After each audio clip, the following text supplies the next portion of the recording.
سلامونه ملګرو، که تاسو د یوسف جان نه ویډیو کتلې وي چې سفیان سره یې 3 میاشتې پیله کړې وه، سفیان نه انټرویو اخیستې وه.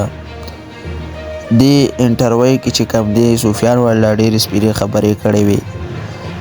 نو بس دې انټرویو نه پس بیا د ده پلار وفات شو. چې پلار یې وفات شو بس بیا چې کوم دی یو میاشت پس ورپسې بیا دا خراب شو. نو چې دا خراب شو نو دا بله ورځ چې کوم دی مړ شو. شیخ ادریس چې په کومه ورځ مړ شو نو 2-3 ګنټې بعد ورپسې دا هم مړ شو. بس دلته یې 3 میاشتې پهله انټرویو اخیستې وه. بس الله دې جنتي کړي. ټول وله دواګانې کوئ، د داسې خلکو خیره مه هلئ. که چا هم د داسې خلکو خیره اخیستې وي نو ښه ورځ یې نه ده پیدا کړې، دې ته پسې مه خاندئ.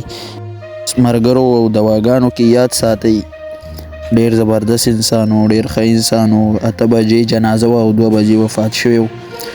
الله دې جنت فردوس نصیب کړي.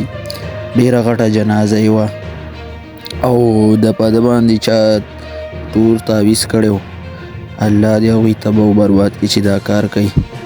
الله دې ورله تباه برباد کړي. او د اخیری د مرګ ویډیوګانې دي د هسپتال، دا تاسو کتی شئ. د اخیری د مرګ ویډیوګانې او تصویران یې ویستي وو د مرګ نه پیله، او دا چې کوم دی وفات شوی دی. الله دې هغه جهان ښایسته کړي. او څوک هم چې دا ګوړې او تعویضونه مویضونه کوي الله یې تباه و برباد کړي. او دې د مرګ نه پیله ویډیوګانې دي دا تاسو کتی شئ. دې د مرګ نه پیله ویډیوګانې وې دا